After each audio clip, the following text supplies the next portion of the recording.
To change commute with Galaxy Buds Live routine time schedule in Samsung Galaxy S23 Ultra, swipe down the top of the screen and then tap setting icon, tap mode and routine, and then tap routine.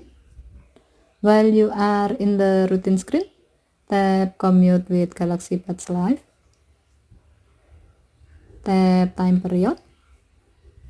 Under time section, tap start time and then set the new start time. As the example, we will set it to 10 a.m. Next, tap end time and then set the new end time. As the example, we will set it to 11 a.m.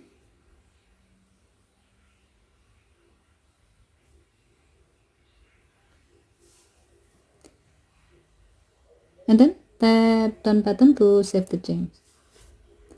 By doing this, now your phone will automatically enable commute with Galaxy Buds Live routine from 10 a.m. to 11 a.m. in the selected day. Okay, thank you for watching. Have a nice day.